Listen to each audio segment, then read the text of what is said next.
I'm in Placentia, California with Roger Shew. How you doing, Roger? I'm doing well. All right, cool. So thanks for letting me into your beautiful home today, and I'm very excited to get to talk to you about your music and all that stuff. Looking forward to it. So, Yeah. Cool. So let's start from the beginning. First off, what got you into music, or maybe what are your earliest experiences as a musician? It's tough. I know personally I wanted to play trombone at a very early age. Interesting. Yeah. And I don't know why. I don't know if I saw something or, but I knew always early on it was trombone. Huh. So my first formal musical training was with trombone. But my dad is a very, I was going to say obsessive, but he's very into collecting music. Okay. So he always had music on around the house. So Yeah. yeah, and my brothers were both musical too. Okay. Yeah. And what types of music was it that your dad was into? He was mostly into rock, Okay. 60s, folk music and rock, but a little jazz would wander in there from time to time, but for the most part it was pop music. Okay. And the funny thing is he still is but now I catch him listening to NSYNC and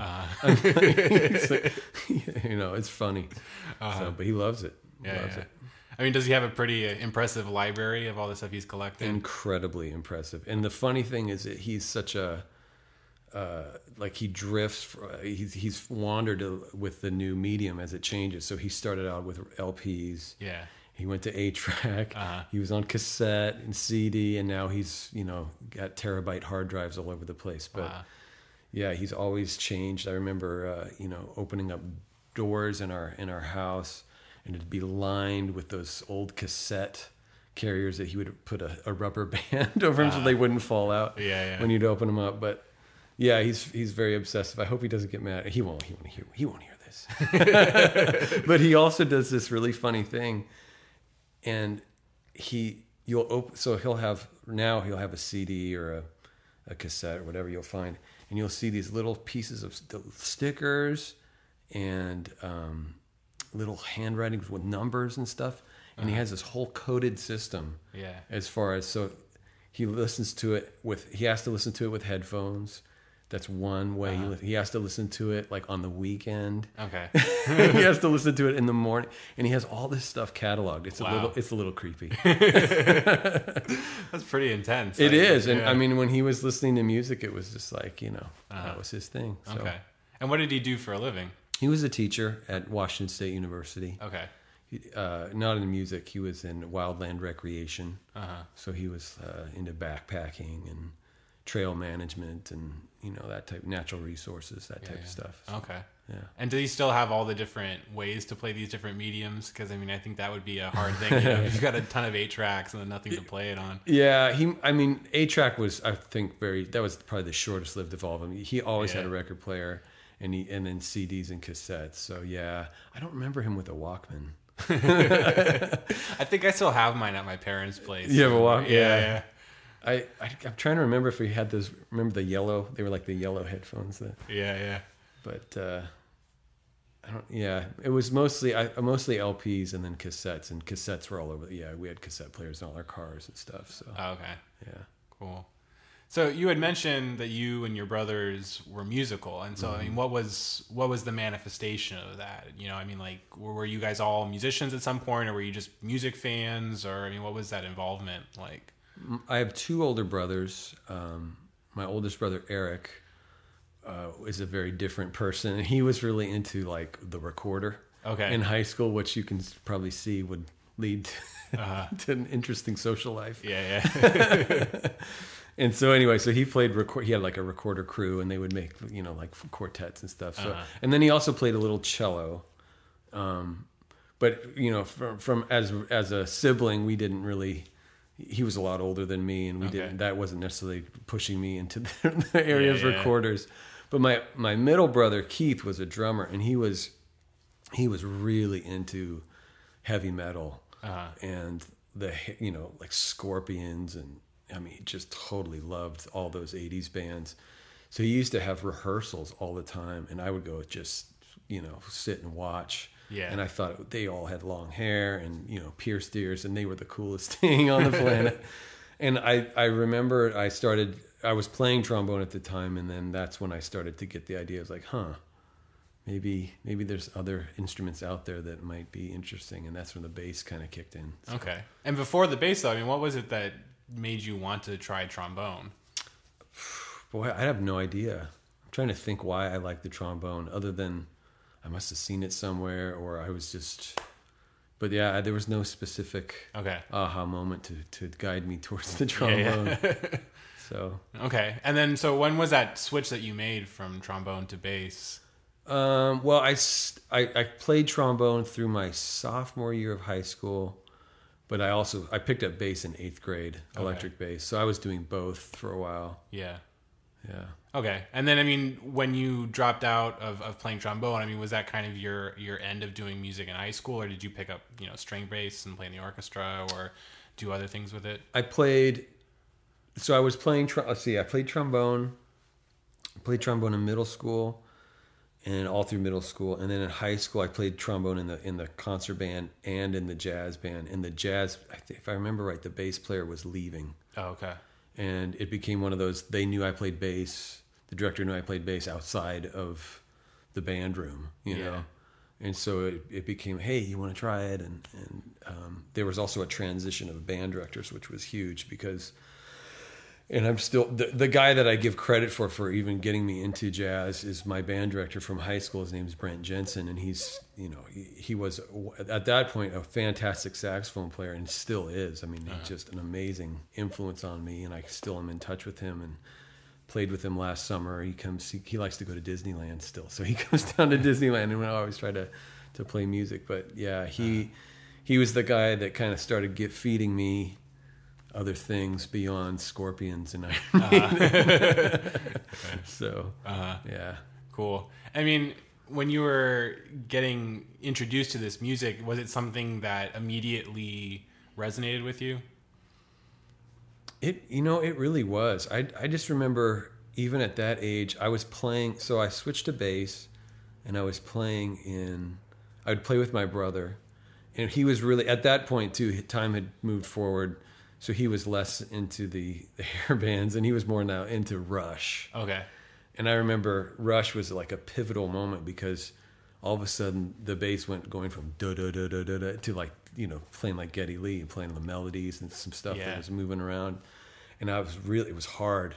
And so I was really into that. So then going back to playing the older style of, you know, 80s bass lines was somehow boring. And then I got into the jazz band, and he made me all these cassettes. Brent made me all these cassettes, and I still have them.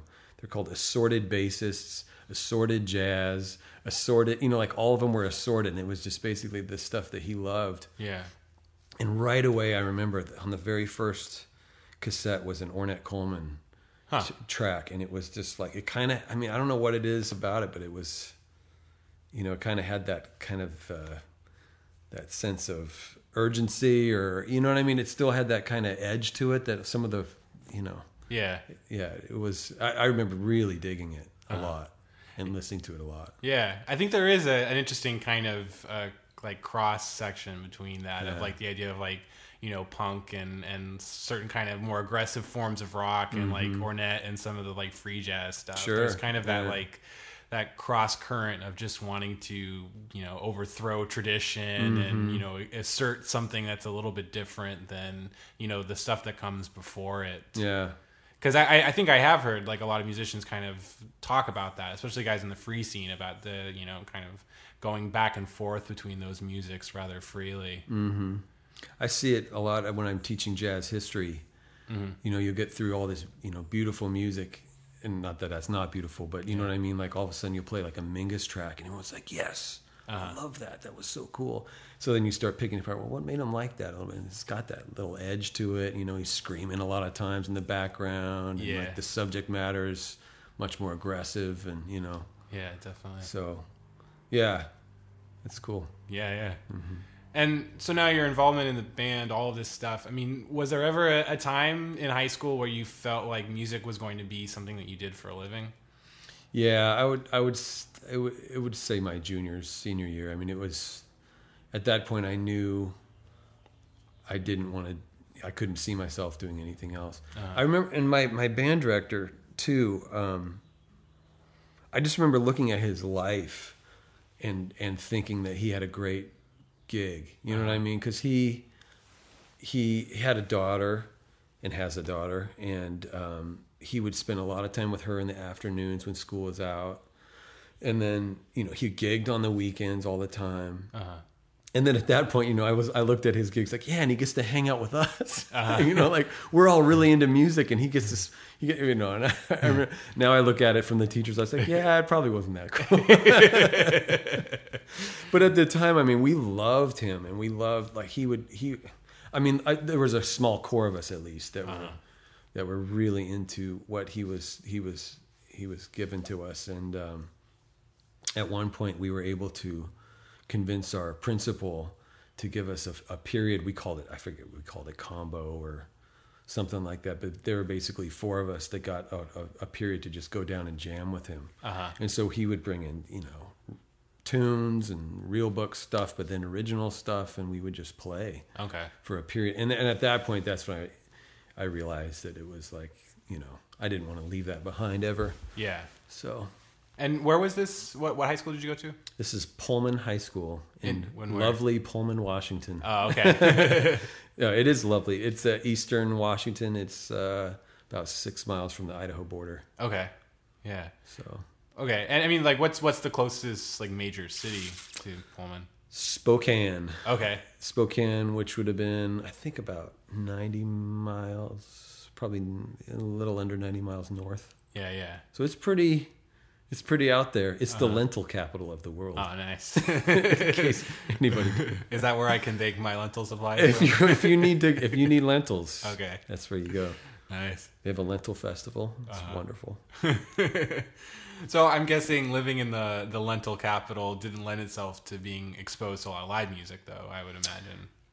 The funny thing is there was a fair amount of music because Pullman's a smaller town, but a large university town. Oh, okay. And then right across the border of Idaho is the University of Idaho, which also has a fantastic music program. And so within these, and a small population, so within both of those areas, I mean, there was lots of groups coming through, including the university groups were always playing around. So yeah, there was a fair amount of live music. Okay, yeah, cool. in a very hip, population. I go back. My parents still live there, and I go back there fairly often. I was like, yeah, it's been enough time. I remember growing up there, I couldn't wait to get out. Yeah, but now I go back. I'm like, wow, this is pretty.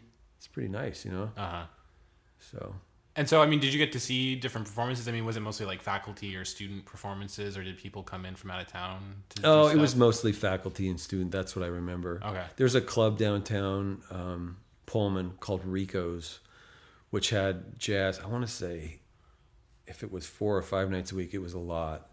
Thursday night was always a student night, but then the weekend was always It was faculty, but there were also some pros in the area, and some people would come down from Spokane and from those types of situations. Oh, and then the other one I forgot to mention too is the Lionel Hampton Jazz Festival. Which is still going on now. Yeah. So a lot of pros would come, and then they would come to Rico's, and you get to hear them there too. Oh wow! Which was a lot more, relaxed and not such a big auditorium or anything. So yeah. But we used to in high school, because our band director, Brent, was playing there often in different configurations. We would go down, because we weren't allowed to go in. They would prop the door open. Oh, okay. This is back in the days when you could smoke in a bar. And so I think the door was propped open for health reasons or for ventilation reasons. Yeah. And so we would literally hang outside that door. Yeah. And just listen, and I remember he'd look over there and see us, and knock on the door. Hey, you out there? So we were kind of obsessed with hearing it live too at that point. Yeah, yeah. So it was fun. And who were these musicians who were kind of your core group in Pullman? The ones who were my age, or the ones? The ones who were your age that you were hanging out with. Oh man, Dan Lowinger, who is a guitar player, and he went on to music school too. And he's now playing. I always see Facebook posts. I've lost some touch with him, but Plays in lots of different like country bands, Okay. and pop bands and stuff. And then PJ Rogalski's another good friend who's still in music. He's more in the punk field. Uh-huh. And as far as Chris Early was a guy I went to high school with, who's a drummer, and he went on to grad school. We actually were in grad school together too. Interesting. And then he went on to he's teaching at a community college in New York. Sean Barry is he's a saxophone player, and he's now living in New York playing. Uh-huh. So a lot of us went on to do other things too. Very cool. So, yeah. Yeah. And so like you decided somewhere junior, senior year that this was going to be what you want to do with your life. And I mean, what was your next step, as far as your decision to move on in education? I'm trying to remember, I knew I didn't want to, I think at that age I knew I didn't want to solely rely on playing. Okay. And it's not that I didn't like to play. I just knew, I think I just being in the small scope of Pullman, I did the math and I realized how much money I was making in Pullman. It's like, wow, is this how much? So anyway, I also always have loved teaching, and I was modeling myself after Brent. So I knew I wanted to do music ed. Okay.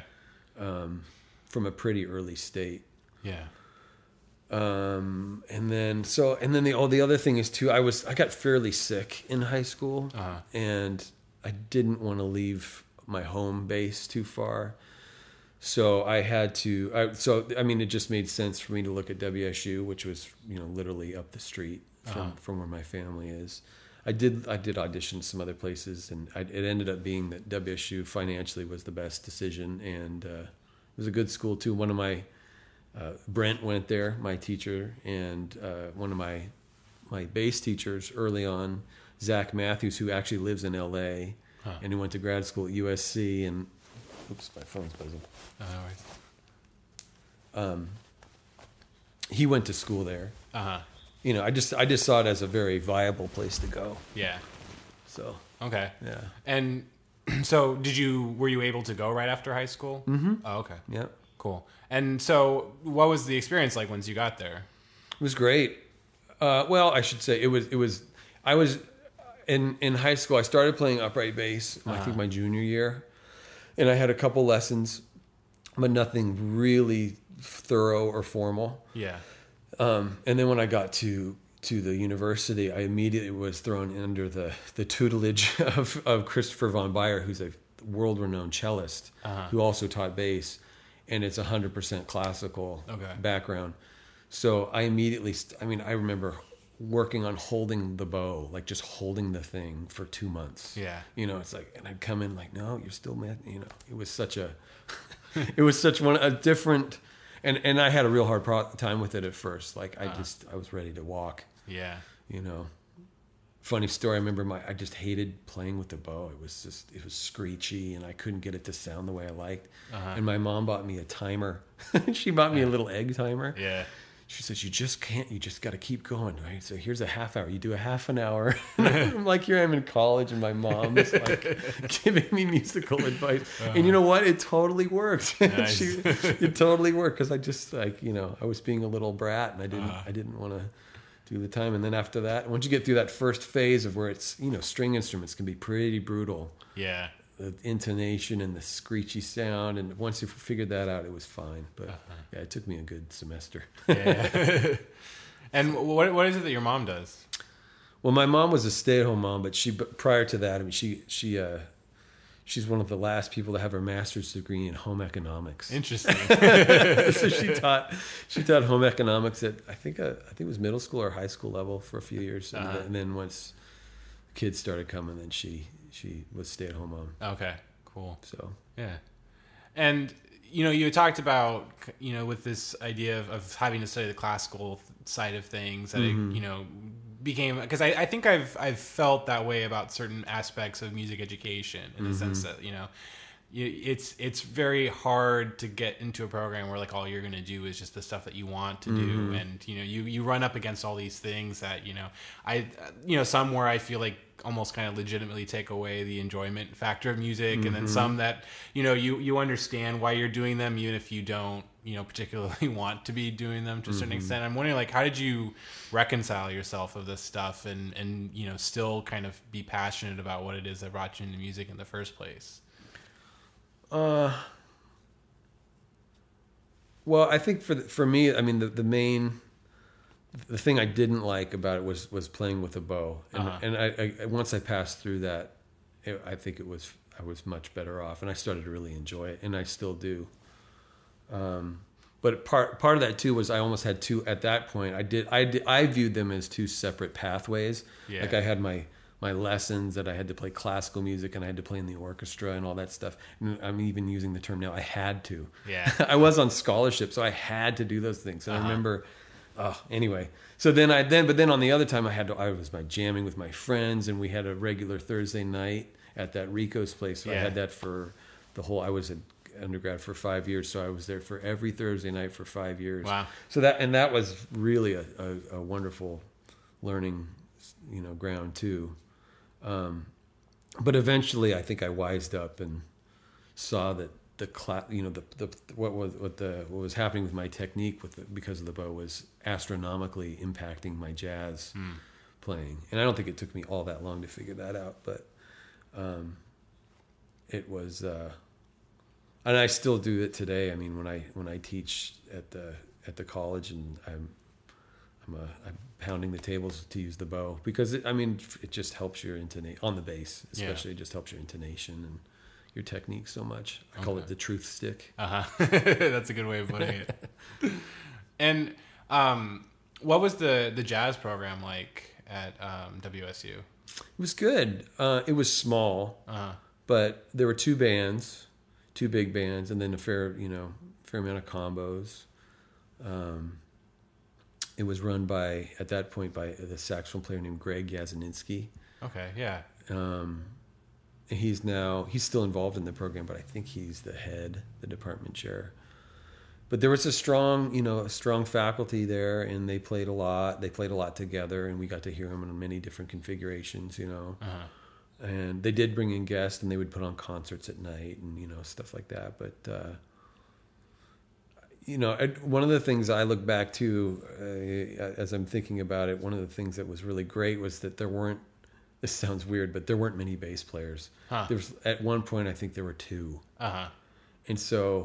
And for a long time, it was just me. Interesting. And at the time, I just remember I was playing in orchestra and vocal jazz and jazz bands and combos, and on the week, so I just had a ton of my hands on the instrument all the time. Yeah. In various settings, which I think was really helpful because I got to just play a lot. So, I mean, do you feel like that was more beneficial than, say, being one of like 6 bass players where you're like constantly stacking yourself up against competition and knowing where you are that way? I don't know if it's better. I don't know what. I think for me, it probably was at that point. But when I went to graduate school, it was more the second scenario. Okay. Where there were not only, I think there were like 10 or 12, and they're killing classical players and jazz players, and you walk in and it's like, here I was with 2 or 1, and now I'm surrounded by these guys that are constantly practicing and kicking butt. I'm like, oh man. So that was really good to have kind of both, I think. But at that point, at being 18 and 19 and being kind of just really self-conscious of playing with the bow, it was good for me to kind of like learn it in the solitude. I can see that. Yeah.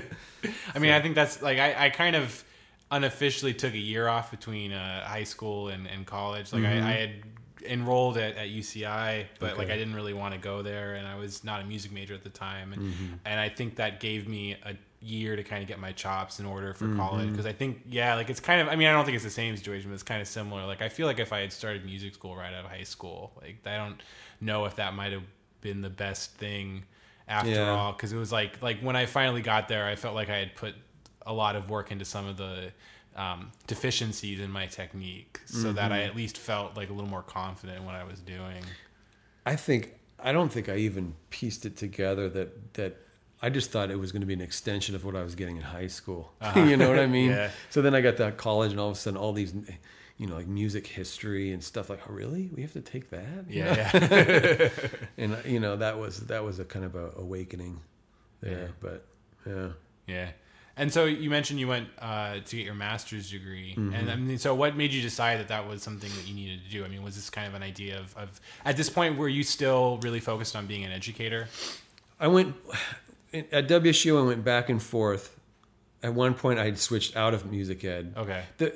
For at least at that point, the programs were almost identical until your junior year. Uh-huh.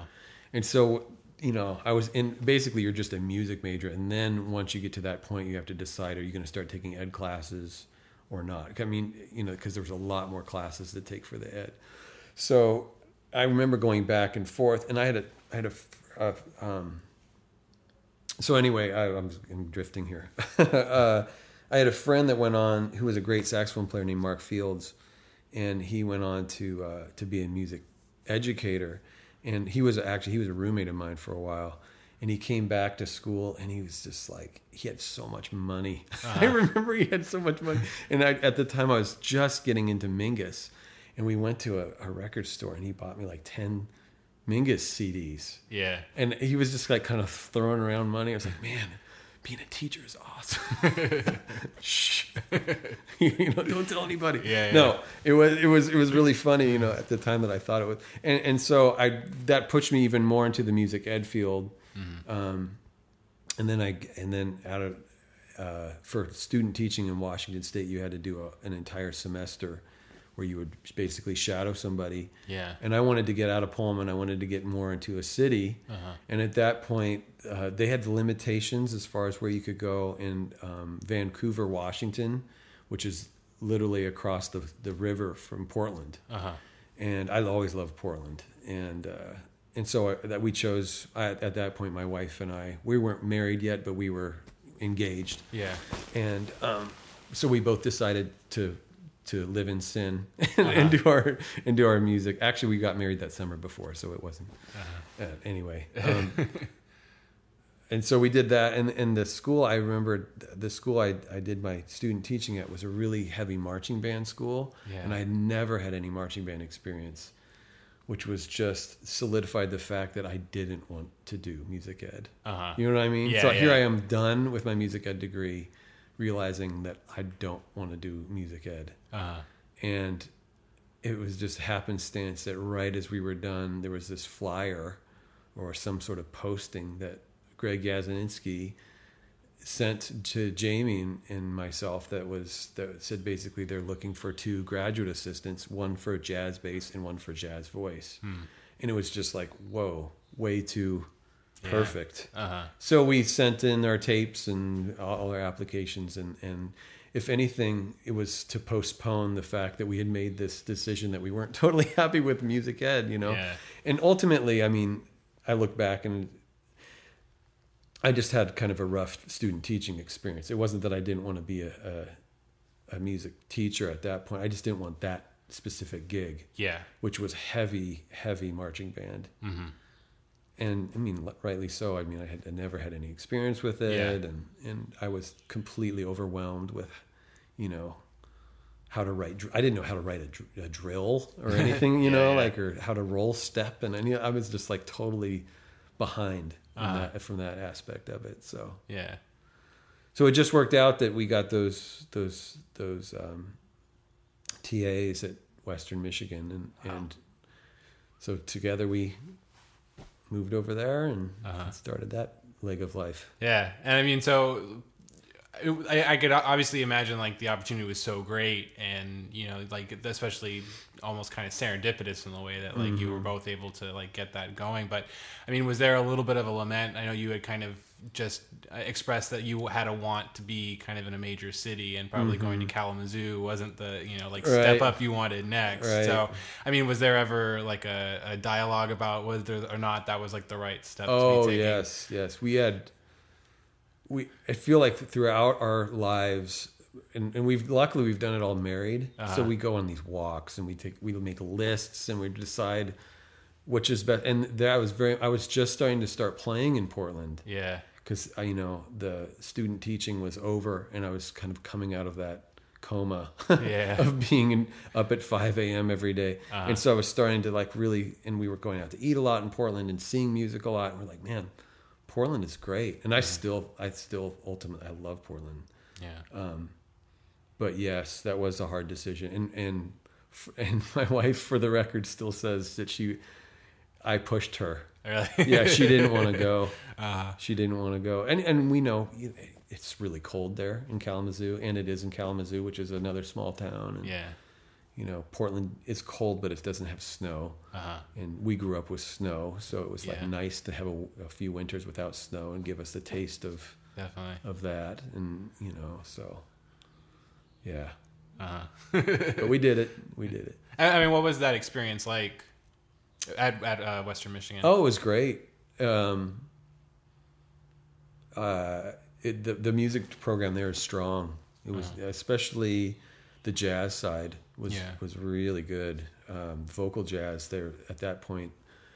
I think they still are very well known for this group called Gold Company, which Steve Zagri was the director of that, and I think he just recently left. But they were always going out and touring and making CDs back in the time when no one did that. So Jamie definitely soaked up a lot of that, and I did too. And my teacher Tom Knifick it's still there, and I just talked to him not too long ago. He's a fantastic, world-class bass player, both in jazz and in classical. And they also had a lot of it's funny because it's almost this. Kalamazoo's bigger than Pullman, but they had a lot more of a scene. Like there was a lot more people coming through, and I kind of figured it out, or someone told me it's because of Chicago and Detroit. Kalamazoo's right in between, and a lot of times if they get a wind of somebody that's playing some in Detroit and then playing some in Chicago, so there were a lot of these weird Sunday afternoon master classes. Interesting. Where they were going from point A to point B and would just stop by. That happened a lot. That's cool. And I just remember, Toot Steelman's is coming, so get your ass up there on Sundays. Like, okay, and so that was a really fun experience to do that, to be around that. And of course the students there were so heavy. A lot of them are in town here and still playing all over the place. And I don't know, Lyman Medeiros. Yeah. He was at school there with me. Oh, wow. Okay. Chris Hornung, who's another bass player who's more on the classical side, but now lives here. Gosh, who else? Chris Sargent, Fred Knapp, Sean Thunder Wallace. You know Sean? No. Oh, he's an alto saxophone player. Anyway, there were lots of really wonderful musicians. I felt like I learned as much from my fellow students. I don't know if you felt that way. In school, it's like that's almost the bigger, the community of people you're around. You learn so much that way. Definitely, without a doubt. I mean, and obviously I'm not trying to discount anything that I was taught by my professors, but like there is kind of that idea of you are kind of listening to certain things together and trying out new things together that aren't done in the classroom. And I've even felt like since I've left school that there's been kind of a continuing education because the people that I went to school with, we all still live pretty close to each other. We still play together a lot. And so we kind of end up, picking each other's brains on what we're working on or what projects we're trying to get off the ground or how we can help each other get those projects off the ground and stuff like that. And so, I mean, I think that is important as far as, and I mean, I'm wondering too, like from your perspective, because, you had talked about the differences between the two schools you had went to and, now had gone, to that school at Western Michigan, how different was that experience where you were one of many instead of like when you were at the other school where you were kind of the main bass player? It was definitely more competitive, as far as auditions. I mean, just the workings had to be more competitive because the other one's like, you play bass? All right, you're in the band, And then it was like, oh, there's like 10 of us that want to play in the band, so it was definitely more competitive, but it was never mean or it was, I just feel like I wanted to practice so I could hang. Yeah. I wanted to be in the crew with everybody else. Okay. So, yeah. But it was I like that part of it, and especially sitting in the symphony, in the orchestra. I had never felt that before. I remember the first time doing that, for having 8 or 9 bass players in a symphony all playing. It's oh wow, you know, in the bass section. That's a really cool feeling. Yeah. And I'd never felt that before. So that was cool. Yeah. And since, I mean, now you're living in the Southern California, you know, LA, Orange County area, and I'm wondering, for you and your wife, were there any steps between Michigan and here? Yeah. So yeah, we finished graduate school, and at that point really didn't have a game plan. My good friend, who I'm still in touch with, and a fantastic drummer named Fred Knapp, was from that area, and he was quite the businessman and had worked out a lot of gigs. So he was employing me. Yeah. And at that point, that was the best prospects that we had thought about. Oh, we'll just stay here and move up to Grand Rapids or something and try to do it, piecing it together through teaching and playing and whatever else would happen.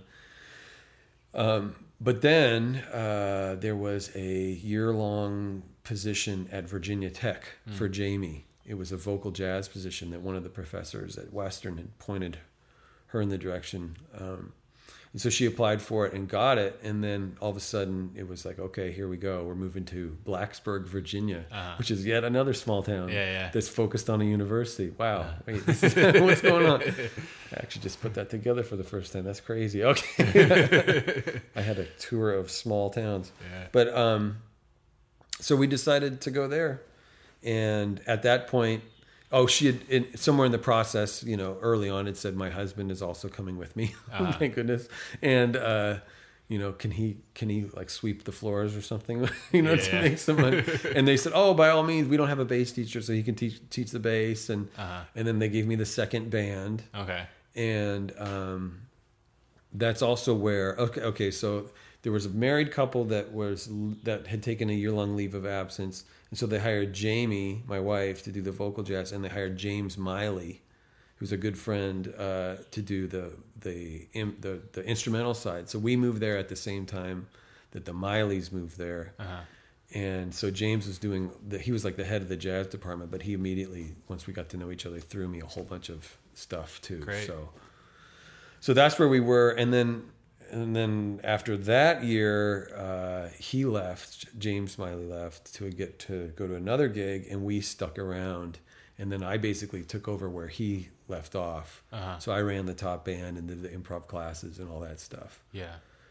And so, yeah. And then after that, we came here to California. And what brought that as a move? It was another one of those, you know, these long list making decisions. It's funny because, you know, at first we didn't want to go to Blacksburg, but then it was employment and it was kind of the new frontier. Like, you know, we didn't have anything else, so might as well. Yeah. And we were, you know, we didn't have a kid or anything, so we were very mobile.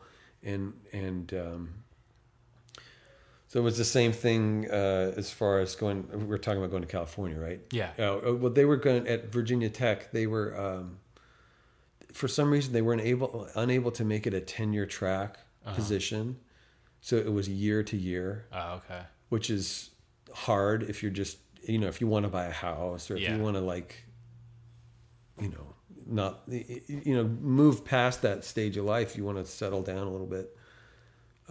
With year-to-year contracts, it makes it difficult.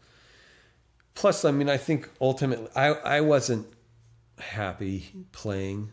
Mm-hmm. I was playing a lot there. It was funny. I remember I just had this conversation with somebody recently.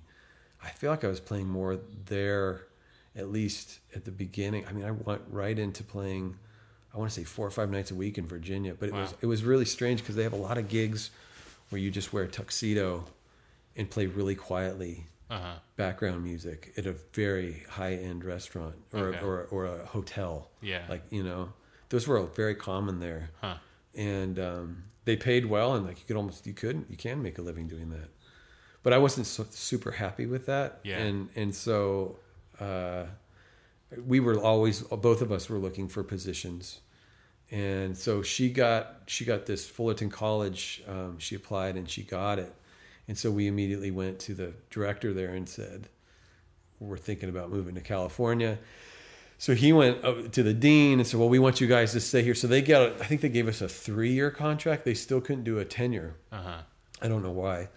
Or I don't remember why. And at that point, so we were like, okay, we could stay here for 3 years, or we could go to LA. And she just had a job, but it was a big city. So we had one of these, again, you know, like making lists, trying to decide where to go. Yeah. And it was, you know, after a while, it was fairly obvious that we needed to head west. So we did. Okay. Yeah.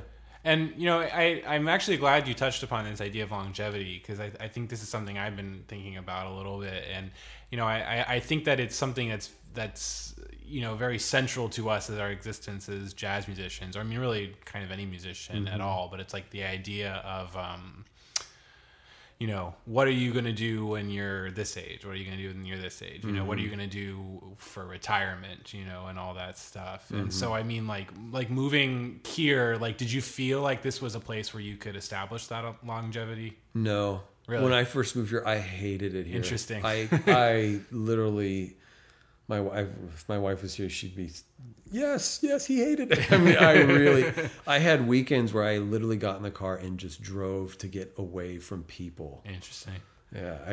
I mean, I grew up in Pullman, obviously in a small town, and I grew up on a farm. Yeah. You know, my dad was a teacher, but we lived like no neighbors. Nothing. No TV. I mean, it was nothing. Yeah. And I love that. And part of that is in my DNA. And so I immediately came here and I just felt claustrophobic, and, you know, the freeways, and there was no way I don't know if I'm being passionate enough. I hated it here. and eventually it just like kind of won me over, I think, you know, and now we think about the longevity, and it would be hard to leave here. Yeah. You know, like we go visit family and friends, and I mean, just like little things like produce and, you know, and weather is so huge, and, you know, but then the scene too, having people to play with, and, yeah, you know, the arts and the food and the culture and diversity, it's fantastic, you know, especially if you're not used to that, you know, it's really cool. Yeah, so, definitely. Yeah. And when you first came here, I mean, what did you specifically, maybe even you and your wife together, do to kind of let people know that you were here in the area? Well, she moved in to a position at Fullerton College. Okay. And again, when she moved, she luckily brought me. I helped carry her stuff, so that's why she brought me. So, but no, she talked to the Fullerton College people, and I immediately walked into teaching some bass lessons. Yeah. And then as they got to know me, it threw me more work, and you know, then from that point on. So as far as meeting people, man, I know there were some Western Michigan ties. There was a guitar player named Brett Farkas who had moved out here from Western Michigan, and Joe Ayub, and I don't think Lyman was here too. And so a lot of those guys helped me. You know, I said, hey, here's a guy to call. Yeah. And then ironically enough, my first bass teacher, Zach Matthews, who I mentioned before, lives here too. So he gave my name out to people, and immediately, you know, so that was the help from the past. Yeah. And then playing with people here at Fullerton College, I remember I played with Joe Jewell a lot, and Bruce Babad. I mean, so we were playing as a faculty group some, and that they helped me too a lot. Okay. So yeah, and you know, in this area, I feel like there's definitely like a vibrant scene in this kind of, I don't know if you want to call it, like, what is this, East Orange County, or what, you know, like I think they said North Orange County, yeah. You know, because I mean, like there is like both of the Fullerton colleges here and all of that, and yeah, I think that maybe you have an interesting perspective on this, because since you've done so much of, like, you know, the idea of like small towns centered around colleges, I mean, do you feel like this area of, like, say, Fullerton, Santa Ana, Placentia, you know, Yorba Linda, all this, like, is this kind of its own autonomous scene from what's happening around, you know, the other parts of Orange County and LA? I hope not. All right. Yeah. I think it could be that. I don't know. No. I mean, I don't know. That's a hard one. I don't think it's an autonomous scene, because most of the people that play here come in from other places. Interesting. Okay. You know? The only, I'm trying to think of the people that live immediately in the area. I know Jeff Elwood lives close. Yeah. Evan Stone. But I mean, most of the people that play seem to come in from elsewhere. So yeah.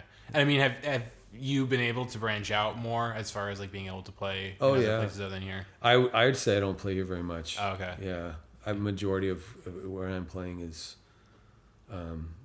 I'd say more in LA and Long Beach, and when I first started here, I think I played more in Orange County. I still play a lot in Orange County too, but I don't know. I just feel, you'll go wherever the gig is, right? Yeah.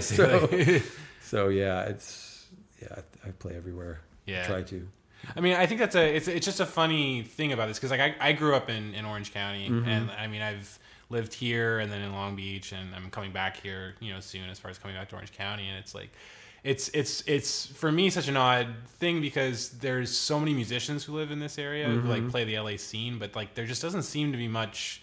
I mean, like obviously in this area you have places like Steamers, and you have like restaurants and stuff that'll be able to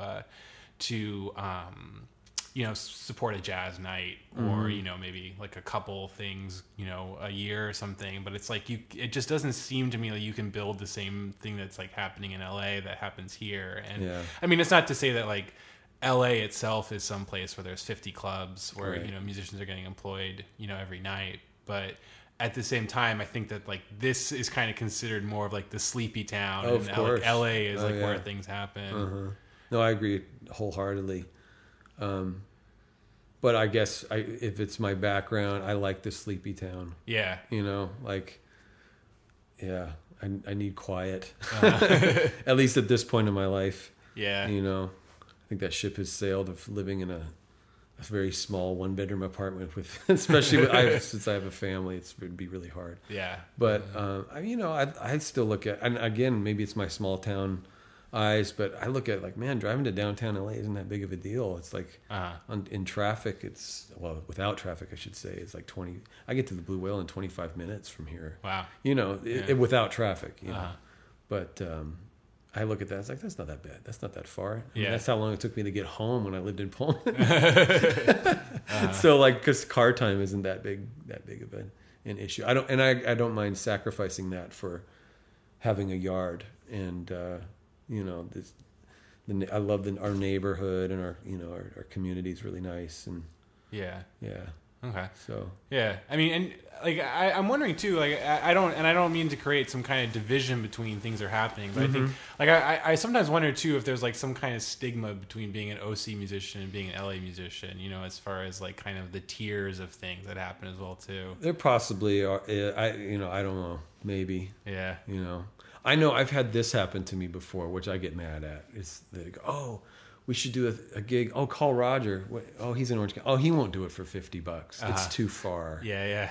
And I will do it let everyone know. I will do it for $50. I'll do it for $50 too. Yeah. You know what I mean? Like, it's not, and money is not a thing. It's just, I think they think that I'd be bothered or something of driving that far, but it's not. I guess I'm not. Yeah. So I hope there's not a division.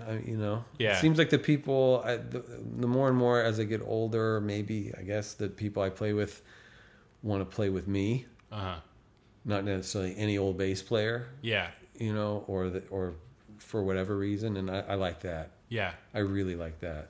Like when we start to form a group. Yeah. Of like-minded individuals. It doesn't matter where you're from. You just like to play together. Yeah. So, and then as a bass player, someone, excuse me, who's like, the kind of the perennial sideman, like what is it that you do to be able to make yourself comfortable in all these different, musical projects that you're part of? As far as like musical preparation? Yeah, musical preparation, and then the idea of like making sure that you're, lending what it is that you do best to what someone is trying to do in their group. Oh, I'm just trying to always be as solid as possible rhythmically, solid as possible change-wise, stylistically. I grew up. I've played with a lot of singers. Yeah. And it helps to have a wife who's a fantastic singer, who I play with all the time, and have learned to kind of support a voice. That I think that's kind of a challenge, because it's easy to to not do that, I guess, would be a better answer. Yeah. To play too much, or however, to leave especially a singer that maybe isn't as, like if you were to play with a singer that was not as strong, you have to kind of help, in some cases. My wife's going to get mad at me for this, but anyway, you know what I'm saying? I don't know, learning lots of tunes, being flexible, just trying to diversify musically as much as I can. Yeah. I play in a band that we only play a couple, maybe if we're lucky, a couple times a year, because there's only one other musician that lives in town. His name's Jeff Miley, but the band's called Bug, and that music's really challenging and lots of large arrangements and odd time signatures and very specific parts for each person. Yeah. So we write. James Miley writes this music, and we get together and I look at that as like that's such a fun time, and such a different setting musically for me, and so like the preparation for that's very different than the preparation for a gig down the street or whatever. So yeah. I don't know. Just try to keep getting better. I mean, do you feel like there's something that you want to establish with your own? Like, do you have your own music that you want to see out there and like be a band leader in that sense? Maybe someday. I'm content where I am right now. As far as I guess I really enjoy trying to make other people's music as good as possible. Yeah. You know what I mean? I do write, but it's very little. I think I've gone through spurts where I've written more, and this is, I guess, maybe a dry spell. Okay. But I do enjoy working, especially when the composer's in the band, and working, carving out the way to get the tune the way they like. I love that, Yeah. And I also love playing standards. I mean, I'll never, so it seems like some people don't, and I do. Yeah. I'm always feel like I'm always learning, getting schooled on tunes and learning new tunes, and getting tunes I thought I knew better, and that's a whole element that I really enjoy. Yeah. So. Okay. Cool. Yeah. So I want to just about finish our talk and interview Okay. today, but I wanted to give you the 5 questions. Okay. And then hopefully kind of learn more about what you do and your music and everything. So let's start with the first one. What is it other than music that inspires you the most? Right now, it's my family. Okay. Yeah, my son and my wife. But my son is 5. Yeah. And he is just, and I think of people that are dads know this. It's like he's just so open to the world, and it's inspiring. You know what I mean? Yeah. Go to the post office. It's a drag. Simon, you want to go? Yeah, let's go to the post office. Okay. It's like just those little mundane things that makes you kind of, wow, it's really fun. Yeah. To be around that. And he hears, I play music for him, and we play music together, and he loves, like, he'll start singing whatever you give him, and loves it, And now he's starting to form opinions, a little jerk. He is. No, Daddy, I don't want Charlie Parker. I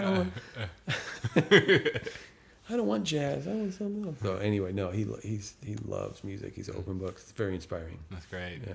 I mean, now, like, do you feel, having been in the environment that you were with your father, of like him having just like a ton of music and all this stuff, I mean, has that been something that you've been now wanting to, kind of recreate with your son?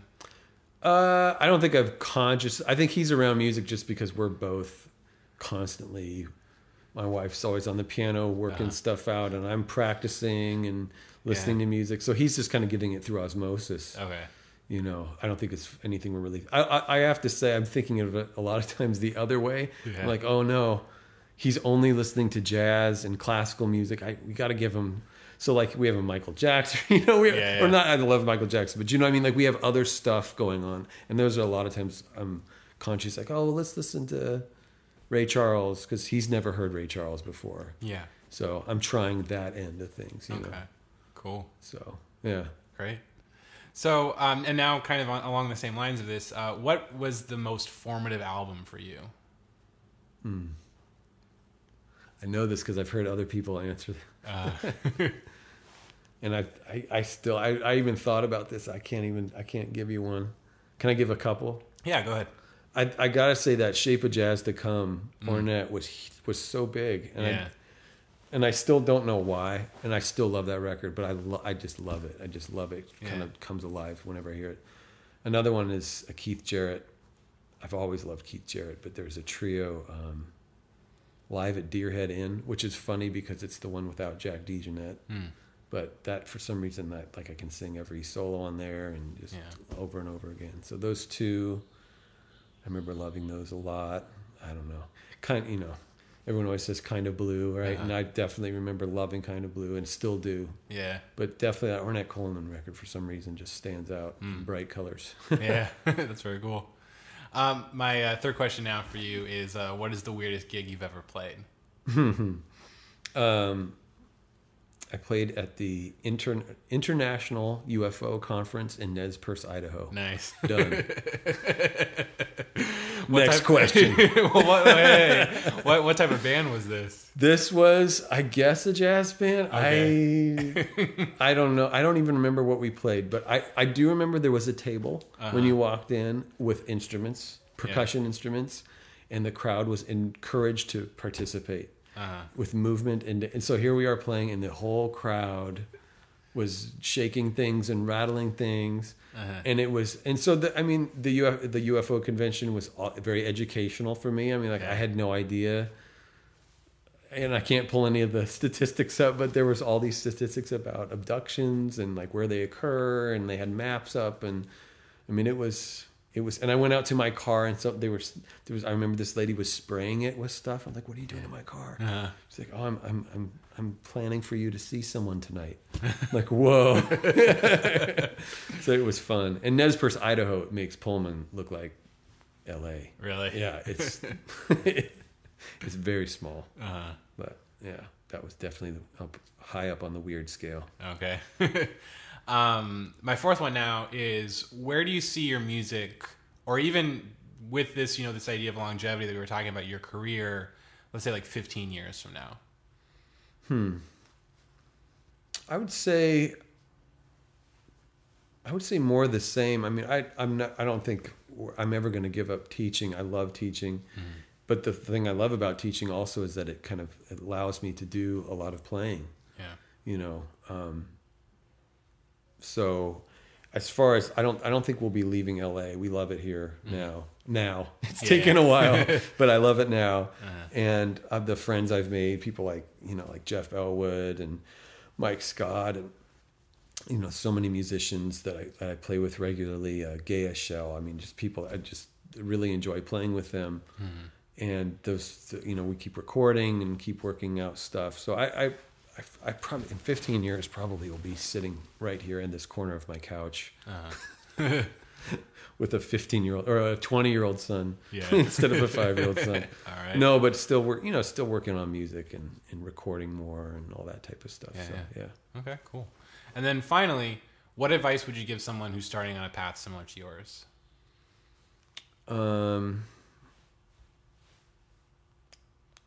That's a good one. I forgot about that one. For me personally, I would just,